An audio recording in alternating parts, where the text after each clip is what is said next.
వామే భూమిసుతా పురశ్చ హనుమా పశ్చాత్ సుమిత్రాసుతః శత్రుఘ్నో భరతశ్చ పార్శ్వదళయో వావ్యాది కోణేషు చ సుగ్రీవశ్చ విభీషణశ్చ యువరాట్ తారాసుతో జాంబవాన్ మధ్యే నీలసరోజ కోమలరుచిం రామం భజే శ్యామలం. ఎడమవైపు సీతామాత, కుడివైపు లక్ష్మణస్వామి, ముందర హనుమ, పార్శ్వములలో భరత శత్రుఘ్నులు, కోణములలో అష్టదిక్పాలకులు ఆ స్వామిని సేవిస్తూ ఉంటే విభీషణుడు, సుగ్రీవుడు, జాంబవంతుడు, అంగదుడు మొదలైన వారంతా ఆరాధనగా ఆ స్వామిని చూస్తూ ఉన్నారట. అలాంటి ఆ దివ్యమంగళ మూర్తిని నేను ధ్యానిస్తున్నాను అని ఈ శ్లోకం యొక్క అర్థం. సకల చరాచర సృష్టికి ఆధారభూతమైనటువంటి ఆ రామచంద్రమూర్తి నీలమేఘ శ్యాముడై అందరినీ కరుణిస్తున్నటువంటి అద్భుతమైన ఆ దివ్యమంగళ విగ్రహ దర్శనంతో జీవితం ధన్యమైపోతుంది. పుష్యమాసం, మృగశిర నక్షత్రం, అభిజిత్ ముహూర్తంలో అయోధ్యలో ఆ స్వామి యొక్క ప్రతిష్ఠ జరగబోతోందన్న ఉత్సాహం సకల చరాచర సృష్టికి ఆనందాన్ని కలుగజేస్తూ ఉంది. ఎన్నడూ అయోధ్యలో కనపడనిటువంటి జటాయువు సంతతైన రావందులు, జాంబవంతుని వారసులైనటువంటి భల్లూకాలు, వాసుకి పుత్రులైనటువంటి సర్పరాజాలు ఈనాడు అయోధ్యలో దర్శనమిస్తూ ఉన్నాయి. అంటే సాక్షాత్తు చిరంజీవి అయిన విభీషణుడే ఆలయంలో రామనామం చేస్తూ మాకు కనపడ్డాడు అని రామభక్తులు చెబుతున్నట్టు సకల చరాచర సృష్టి ఆలయ నిర్మాణం కోసం, బాలరాముని ప్రాణ ప్రతిష్ఠ కోసం వేచి చూస్తూ ఉన్నాయి. జనవరి 22 సోమవారం అద్భుతమైన ఆ శుభముహూర్తం. ఆ ప్రతిష్ఠ జరిగేదాకా నేను మౌనంగా ఉంటాను అని కొన్ని సంవత్సరాలుగా మౌన దీక్షలో ఉన్న రామ భక్తురాలు ఆలయ నిర్మాణం అయ్యేదాకా ఆహారం స్వీకరించనంటూ దీక్షలో ఉండి రాముని కోసం ప్రాణత్యాగం చేసిన అనేక మంది రామ భక్తులు ఈ సందర్భంలో మనకు జ్ఞాపకం వస్తారు. నిజానికి రామచంద్రమూర్తి యొక్క అద్భుతమైనటువంటి స్వరూపము, నామము, గాథ ఏ విధంగా మనకు మార్గదర్శకం చేస్తూ ఉన్నాయి. ఎందుకని ప్రజలంతా ఆ రామనామాన్ని జపిస్తూ ఆ స్వామి కోసం ప్రాణాలను సమర్పించటానికైనా సిద్ధమవుతూ ఉన్నారు అంటే కారణం ఒక్కటే, రామో విగ్రహవాన్ ధర్మ. నిలువెత్తు నిదర్శనము ధర్మానికి ఎవరు అని ప్రశ్నిస్తే రామచంద్రమూర్తియే. ఈ లోకంలో ఉపదేశాలు చెప్పేవాళ్ళు చాలామంది ఉన్నారు, కానీ ధర్మాన్ని ఆచరిస్తూ చెప్పినటువంటి అద్భుతమైన మూర్తి రామచంద్రమూర్తి. మనుజులు ఈ రీతి నడువవలయునను చెప్పు మనుజులు లక్షలు కోట్లు, నడుచు మనిషి నడిపించు మనిషి లేడు శ్రీరాముడొక్కడు తప్ప అంటారు విశ్వనాథ సత్యనారాయణ వారు. తండ్రికి పుత్రుడిగా ధర్మాన్ని ఎలా అనుసరించాలి, తమ్ముడికి అన్నగా ఎలా ఆత్మీయంగా మెలగాలి, భార్యకు భర్తగా ఏ విధంగా నడుచుకోవాలి, మిత్రుడికి ప్రాణమిచ్చే ఆత్మీయమైన స్నేహితుడిగా ఎలా సంచరించాలి, ఇవి అన్నీ తాను ఆచరించి ప్రజలకు తెలియజెప్పినటువంటి మహామహిమాన్విత మూర్తి రామచంద్రమూర్తి. అందుకే కోల్మన్ అనేటువంటి పాశ్చాత్య మానసిక శాస్త్రవేత్త మా పాశ్చాత్య దేశాలలో శ్రీరాముడి లాంటి మానవతావాది మర్యాద పురుషోత్తముడు జన్మించని కారణాన పాశ్చాత్య దేశంలోని యువత అంతా విశృంఖలమైన జీవన విధానానికి అలవాటు పడి, వ్యసనాలకు అలవాటు పడి జీవితాన్ని నరకప్రాయంగా మార్చుకుంటూ ఉన్నారు అని తెలియజేశాడు. రామచంద్ర ప్రభు యొక్క మాహాత్మ్యము, వ్యక్తిత్వము, ధర్మాచరణ ఏ విధంగా ప్రపంచ దేశాలన్నింటినీ ప్రభావితం చేశాయో ఈ దృష్టాంతం ద్వారా మనం తెలుసుకోవచ్చు. పూర్వ ప్రధాని దివంగత వాజ్పేయి గారు ఇండోనేషియా దేశానికి వెళ్ళినప్పుడు అతిథి మర్యాదలు చేస్తూ వారి ముందు నృత్యాన్ని ప్రదర్శించారు. ఆశ్చర్యం ఏమిటి అంటే వారు ప్రదర్శించింది రామాయణంలో ఘట్టం. అది చూసినటువంటి అటల్ బిహారీ వాజ్పేయి గారు, ఇది రామాయణంలో ఘట్టం కదా అని ఆశ్చర్యంగా ప్రశ్నించారు. దానికి సమాధానంగా ఇండోనేషియా ప్రతినిధి, మేము అనేక కారణాల వల్ల ఈ విధమైన జీవితాన్ని గడుపుతున్నా మా మూలము రామాయణమే, మా ఆరాధ్యుడు రామచంద్రమూర్తియే, అందుకే ఆ ఘట్టాలను ప్రదర్శిస్తున్నాము అని వారికి తెలియజేశారు.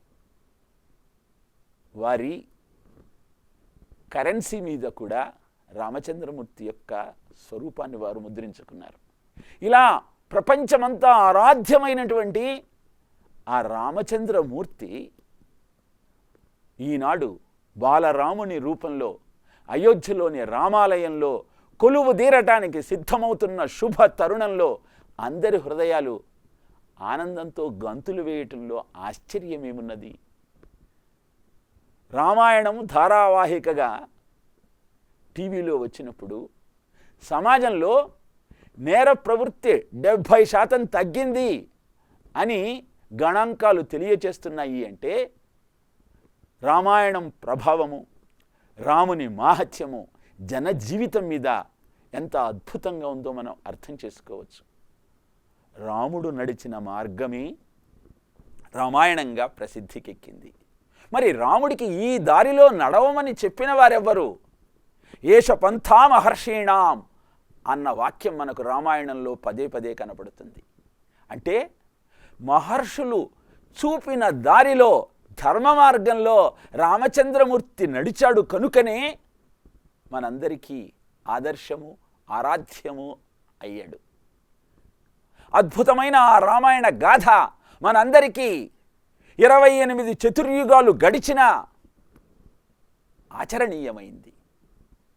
యావస్థాస్యంతి గిరయః సరితశ్చ మహీతలే తావద్ రామాయణ కథ లోకేషు ప్రచరిష్యతి అంటూ వాల్మీకి విధాత బ్రహ్మదేవుడు తెలియచెప్పాడు. ఎంతకాలమైతే సూర్యచంద్రులు, తరులు, గిరులు ఈ భూమండలం మీద ఉంటాయో అంతకాలం రామాయణ కథ ఉంటుంది అని తెలియజేశాడు. అలా జనులందరికీ దారి రామాయణం అయితే జనులందరి హృదయాలలో కొలువై ఉన్న దేవుడు రామచంద్ర ప్రభు. అలా అందరి హృదయాలలో కొలువై ఉన్న ఆ రఘురాముణ్ణి ఆలయంలో ప్రతిష్ఠించారు అయోధ్యలో ఒకానొకప్పుడు. ఆ ఆలయాన్ని 4300 BCEలో విక్రమాదిత్యుడు పునరుద్ధరణ చేశాడు.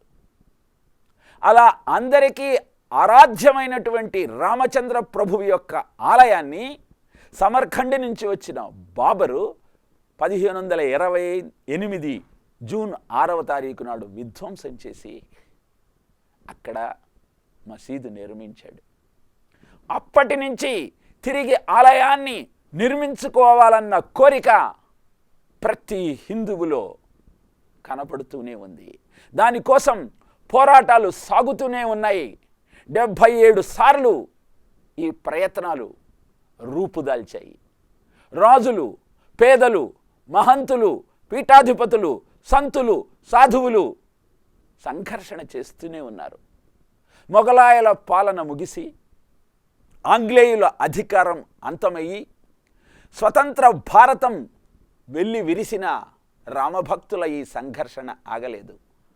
1949వ సంవత్సరంలో రామచంద్రుని విగ్రహాన్ని, రామ్ లాలాని రామజన్మభూమిలో ప్రతిష్ఠించిన కోర్టు కేసులు, న్యాయవాదుల వాదనలు, రామభక్తుల వేదనలు, సామాన్య ప్రజల రోదనలు ఆగలేదు, కొనసాగుతూనే ఉన్నాయి. శిలాన్యాసాలు, కరసేవకుల విన్యాసాలు, ప్రభుత్వ పాలకుల స్వైర విహారాలు ప్రజలను భయ విహ్వలను చేశాయి. ఆ నేపథ్యంలో నవంబర్ 9, 2019లో రామజన్మభూమిలో రామాలయం నిర్మించుకోవచ్చు అన్న కోర్టు తీర్పు రామభక్తులకు అవధిలేని ఆనందాన్ని అందజేసింది. ప్రతి రామభక్తుడు ఆలయ నిర్మాణంలో పాలు పంచుకోవాలన్న ఆలోచనతో ఉవ్విళ్ళూరాడు. అందుకే అయోధ్యకు దేశం నలుమూలల నుంచి ఇటుకలు వస్తే ఒక్కొక్క రాష్ట్రం నుంచి ఒక్కొక్క అవసరమైన ఉపాధి అక్కడకు చేరింది. ధ్వజస్తంభము, రామయంత్రము, పాదుకలు, ఇలా అన్నీ ఆలయంలోకి ప్రవేశించాయి. ఇలా ఆలయ నిర్మాణం చేపట్టి 2025వ సంవత్సరానికి ఆలయాన్ని మనం పూర్తిగా నిర్మాణం చేసుకున్న శుభముహూర్తంలో బాలరాముని ప్రాణ ప్రతిష్ఠ చేయాలన్న సంకల్పంతో అమృత సిద్ధి యోగంలో, పుష్యమాసంలో, మృగశిర నక్షత్రంలో, అభిజిత్ ముహూర్తం సమయంలో అద్భుతమైనటువంటి ఈ ప్రాణ ప్రతిష్టకు సంకల్పం జరిగింది. ఇప్పుడు ఆ ఆలయ రహస్యాలు, రామనామ మహత్యాలు, ఆలయంలో కొలువై ఉన్నటువంటి బాలరాముని యొక్క విశేషాలు ఈ ప్రసంగాలలో మీకు తెలియజేసే ప్రయత్నం చేస్తాను.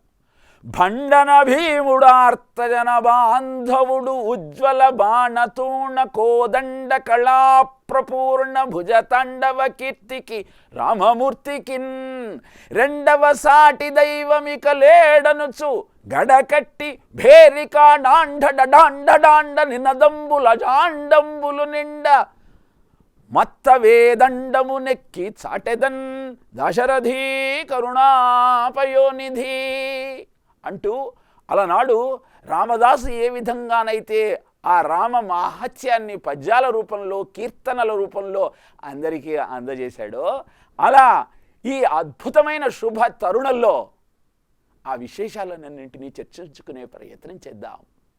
మొట్టమొదట అందరికీ వచ్చే సందేహం, అయోధ్యలోనే ఆ రామాలయాన్ని ఎందుకు నిర్మాణం చెయ్యాలి?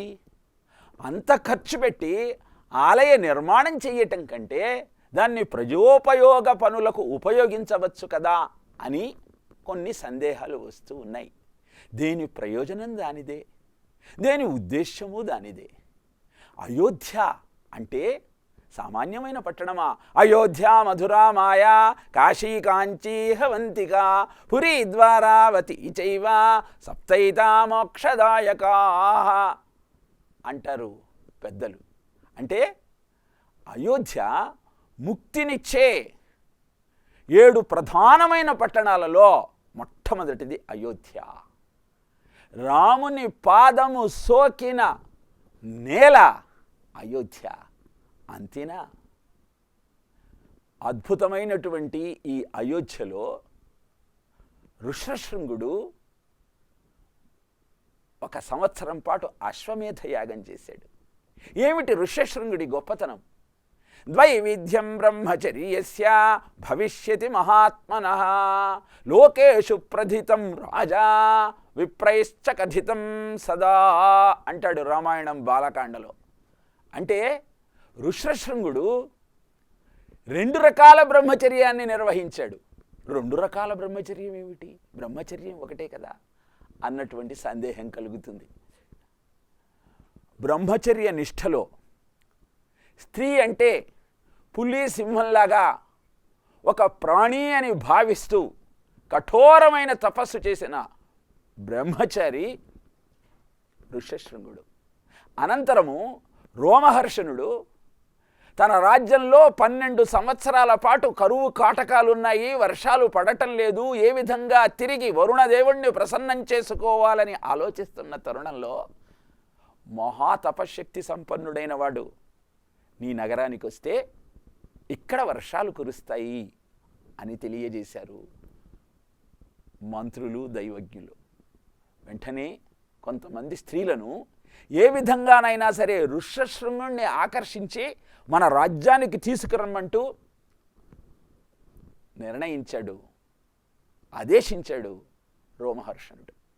అప్పుడు ఆ సుందరాంగులు విభాండకుడు అంటే ఋష్యశృంగుడి తండ్రి ఇంట్లో లేని సమయంలో ఋష్యశృంగుడి దగ్గరికి వెళ్ళి తినటానికి మంచి మధుర పదార్థాలు ఇచ్చి ఆయనను ఆకర్షించి రోమహర్షణుడి సామ్రాజ్యానికి తీసుకువచ్చారు.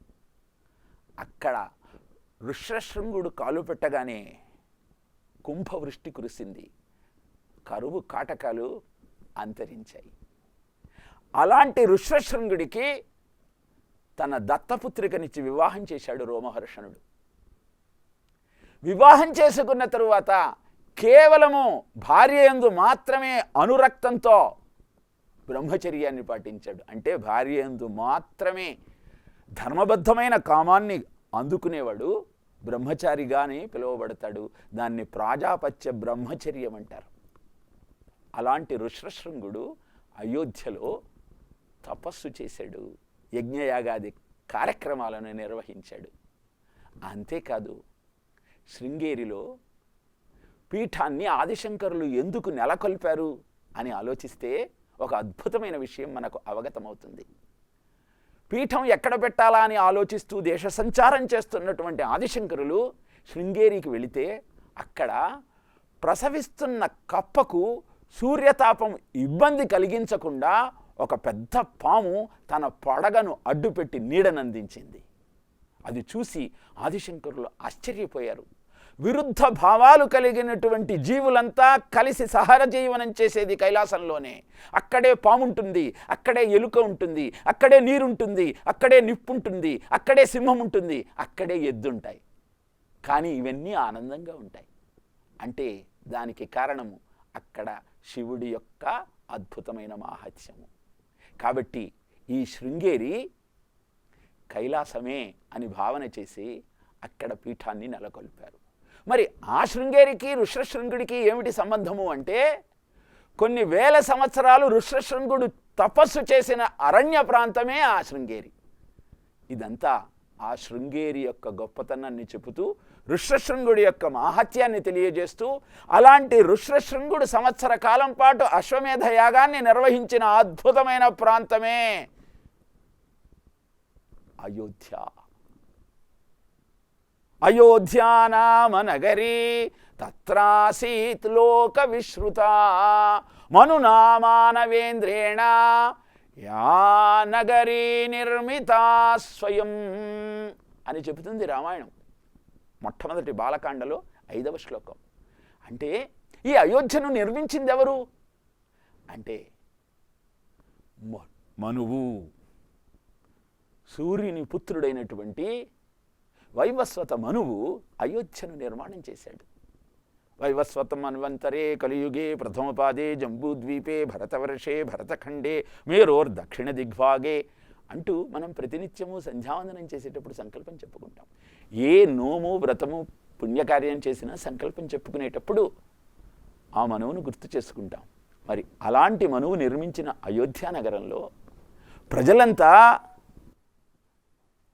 నా కుండలి నా మకుటి నా స్రగ్వి నాల్పభోగవాన్ నా మృష్టో నాను లిప్తాంగో నా సుగంధశ్చ విద్యతే.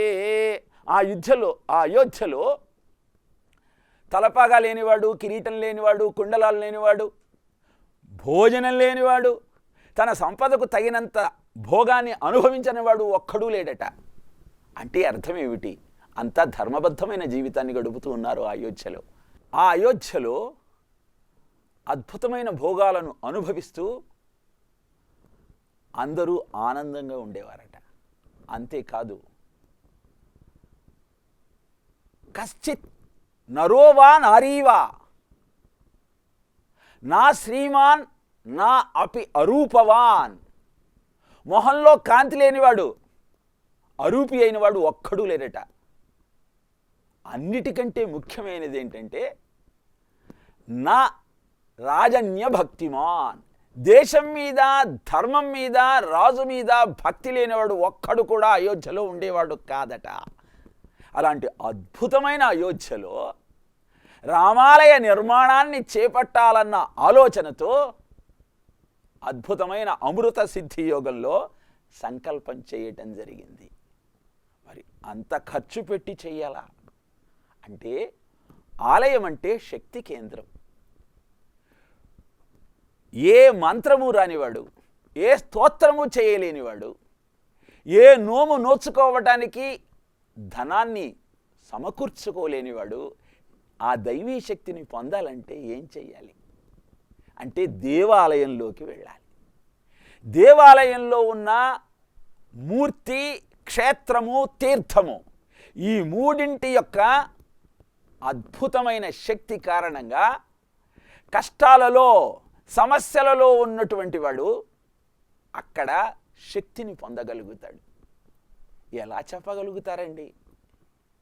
ఇలా మాట్లాడటానికి ఆధారం ఏమిటి అని అంటే, రాయిలో కూడా జీవశక్తి ఉన్నది అని చెప్పిన ఆధునిక విజ్ఞానం దీనికి ప్రమాణంగా నిలుస్తుంది. చెకోస్లోవేకియాకు చెందిన రాబర్ట్ పాప్ లిటా అనే ధాతు రసాయన శాస్త్రవేత్త పంచలోహాలతో కూడినటువంటి ఒక విగ్రహంలోకి శక్తిని ఎలా ఆవాహన చేయాలో ప్రపంచానికి చాటి చెప్పాడు. ఆవాహన చేయబడిన ఆ అజ్ఞాత దైవీ శక్తి ఏ విధంగా అందరినీ ఆకర్షించగలదో, దాని ద్వారా శక్తి ఎలా ప్రసారితమవుతుందో రుజువులతో నిరూపించాడు. కొసమెరుపు ఏమిటి అంటే, ఆ శాస్త్రవేత్త ఈ విజ్ఞానాన్ని నేను భారతీయ తంత్ర శాస్త్రం నుంచి అధ్యయనం చేశాను అని ప్రపంచానికి చాటి చెప్పాడు. దీనిని యజుర్వేదము పాషాణోలోహ మణిమృణ్మయ విగ్రహేషు పూజా పునర్భోగకరీ ముముక్షో అని తెలియజేసింది. అంటే రాయితో, మట్టితో, లోహంతో, మణులతో చేయబడిన విగ్రహాన్ని పూజిస్తే భక్తుల యొక్క కోరికలన్నీ నెరవేరుతాయి. దాన్నే ఆధునిక విజ్ఞానం కూడా అద్భుతంగా రుజువులతో ప్రపంచానికి చాటి చెప్పింది. అందుకే పూజ అంటే పూహు జాయతే అనేన ఇతి పూజ.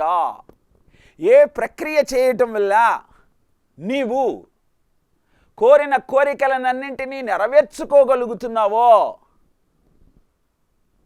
ఆ ప్రక్రియ పేరు పూజ.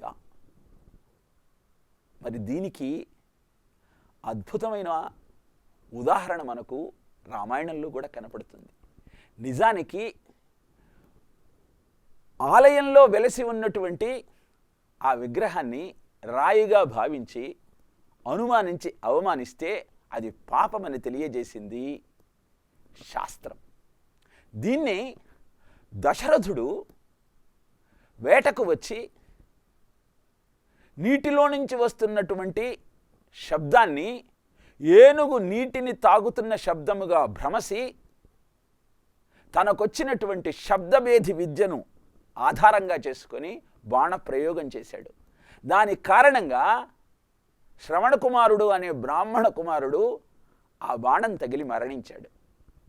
విషయం తెలుసుకున్న దశరథుడు ఆ పిల్లవాడి తల్లిదండ్రులను వెతుక్కుంటూ వెళ్ళి, నీ కుమారుణ్ణి సంహరించింది నేనే అంటూ నిజాన్ని తెలియజేశాడు. విలపిస్తున్న ఆ బ్రాహ్మణోత్తముడు అంధుడు, ఆయన భార్య కూడా అంధురాలే. బాధపడుతూ, నేనేం పాపం చేశాను? శిలాబుద్ధి కృతం కింవా ప్రతిమాయాం హరిర్మయా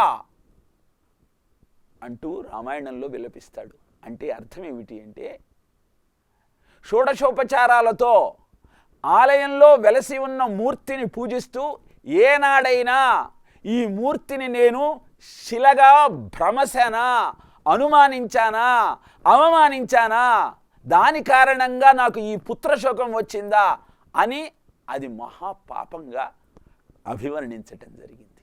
ఇలా జీవితంలో నువ్వు ఆచరించాల్సిన ప్రతి ధర్మానికి రామాయణం ఆధారంగా నిలుస్తుంది. ఆ ధర్మాన్ని ఆచరించిన రామచంద్రమూర్తి మనకు ఆరాధ్యము, ఆదర్శము అయ్యాడు. నిజానికి భారతీయ జీవన విధానమంతా విద్యా అవిద్యల సమ్మేళనం. విద్యాంచ అవిద్యాంచ ఎత్తత్వేద ఉభయం సహా అవిద్యయామృతం తీత్వా విద్యయామృతమశ్నుతే అంటుంది ఈశావాస్యోపనిషత్తు. అంటే అర్థము విద్యా అవిద్యల సమ్మేళనమే భారతీయ జీవన విధానము అని. విద్య అంటే ఎటర్నల్ ఎక్స్పీరియన్సబుల్ స్పిరిచువల్ నాలెడ్జ్, అనుభవైక వేద్యమైన ఆధ్యాత్మిక చింతన. అవిద్య అంటే ఎక్స్టర్నల్ ఎక్స్పెరిమెంటబుల్ సైంటిఫిక్ నాలెడ్జ్, అంటే ప్రత్యక్ష ప్రయోగాత్మకమైన ఆధునిక విజ్ఞానం. ఈ రెండింటి కలగలిపే భారతీయ జీవన విధానం. అందుకే మనం ఆచరించే ప్రతి సాంప్రదాయము, ఆచారము మనకు ఆయురారోగ్య ఐశ్వర్యాలను అందించేటువంటి అద్భుతమైన సాధనమన్న విషయాన్ని మనం గమనించాలి. కానీ మనం ఏం చేస్తున్నామంటే ఆ ఆచారాన్ని, సాంప్రదాయాన్ని, దేవాలయ దర్శనాన్ని, నామాలతో చేసే అష్టోత్తరాన్ని, షోడశ పూజలతో చేసేటువంటి ఆవాహనను, ప్రాణ ప్రతిష్టను కేవలం యాంత్రికంగా చేస్తున్నాం. మంత్రబద్ధమైన జీవనమే భారతీయునిది. దాన్ని ఎప్పుడైతే మనం విస్మరిస్తున్నామో దానివల్ల ప్రయోజనాన్ని అందుకోలేకపోతూ ఉన్నాం. ప్రాణ ప్రతిష్ఠ కూడా అలాంటిదే. రామ చైతన్యాన్ని యజ్ఞ యాగాది నామ హోమ జపాల ద్వారా సుముహూర్తంలో ఆ విగ్రహంలోకి ప్రవేశపెట్టి 51 అంగుళాలు 1.5 టన్ను బరువు ఉన్నటువంటి అద్భుతమైనటువంటి ఆ మూర్తిని రామమూర్తిగా ఆవిష్కరించేటువంటి శుభ తరుణమే అభిజిత్ ముహూర్తము. మరి అద్భుతమైన ఆ ముహూర్తం ఎంతసేపు ఉంటుంది? ఒక ముహూర్తానికి 48 నిమిషాలు. రోజులో 15 పగలు ముహూర్తాలు, 15 రాత్రి ముహూర్తాలు ఉంటాయి.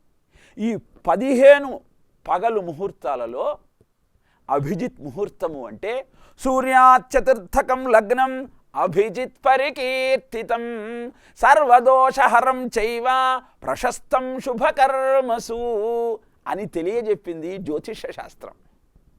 అంటే అర్థం ఏమిటి? సూర్యోదయం నుంచి 4 ముహూర్తాలు, 4 లగ్నాలు గడిచిన తరువాత వచ్చేదే అభిజిత్ ముహూర్తము. అదే సోమవారం నాడు 12:16 ప్రారంభమై అక్కడి నుంచి 48 నిమిషాలు ఉంటుంది. ఈ 48 నిమిషాలలో అమృత ఘడియలు 84 సెకండ్లు మాత్రమే. ఆ సమయంలోనే ప్రాణప్రతిష్ఠ జరుగుతూ ఉన్నది. ముహూర్తము నిన్ను నడిపించే అద్భుతమైన సమయం. అందుకే పంచాంగాన్ని పరిశీలించకుండా భారతీయుడు ఏ పని చెయ్యడు. ఇది మూఢనమ్మకం కాదు, అద్భుతమైన విజ్ఞానం. ప్రాణప్రతిష్ఠలో ఈశ్వర చైతన్యాన్ని ఒక శిలలోకి ప్రవేశపెట్టేటప్పుడు ఎంత అనుష్ఠానం ఉండాలి, ఎంత పూజాధికాలు ఉండాలి. ఆ ప్రయత్నమే జరుగుతుంది. బాగుందండి. మీరు అయోధ్యలో జరుగుతున్నటువంటి కార్యక్రమాన్ని అభినందిస్తూ అద్భుతమైనటువంటి విషయాలను తెలియజేస్తున్నారు. కానీ ఎందుకు మనం ఈ భాగ్యనగరంలో ఉండి రామనామ జపం చెయ్యాలి? ఎందుకని అక్షతలను ధరించాలి? ఎందుకని శోభాయాత్రలో చెయ్యాలి అని ప్రశ్నించవచ్చు. సందేహం కలగటం సహజమే. దేహముంటే సందేహము ఉంటుంది. ఛిద్రంతి ముగయేంత్రేత్ర విద్వాంసో బ్రహ్మరాక్షసాః నిహతస్య చ యజ్ఞస్య అని సద్య కర్త వినశ్యతే అని చెబుతుంది రామాయణం. ఇది ఈ శ్లోకం రామాయణంలో 2 సర్గలలో వస్తుంది. 8వ అధ్యాయంలో 8వ సర్గలో 17వ శ్లోకం, 12వ సర్గలో 17వ శ్లోకం. దీని అర్థం ఏమిటి అంటే ఎప్పుడైనా నువ్వు ఒక ఉత్కృష్టమైన కార్యక్రమాన్ని ప్రారంభించినప్పుడు ఆ కార్యక్రమాన్ని అంతకుముందు తలపెట్టి విఘ్నాలను పొంది చేయలేకపోయినటువంటి బ్రాహ్మణోత్తములంతా బ్రహ్మరాక్షసులుగా మారతారు. అలా మారిన బ్రహ్మరాక్షసులు ఈ యజ్ఞాన్ని జరగకుండా ఆటంకాలు కలగజేస్తారు. మరి అలా ఆటంకాలు కలగజేస్తున్నటువంటి ఆశ్రయ శక్తులను అంతం చెయ్యాలి అంటే మనమంతా కూడా రామనామ జపం చెయ్యాలి. శోభాయాత్రలలో ఆ మహాత్యాన్ని అందరికీ అందజేసే ప్రయత్నం చేయాలి. అందుకే అద్భుతమైన రామనామాన్ని జపిస్తూ రామాలయ ప్రతిష్ట నిర్విఘ్నంగా సాగాలి అన్న సంకల్పంతో మనమంతా కంకణబద్ధులమై ముందుకు సాగాలి. జై శ్రీరామ్.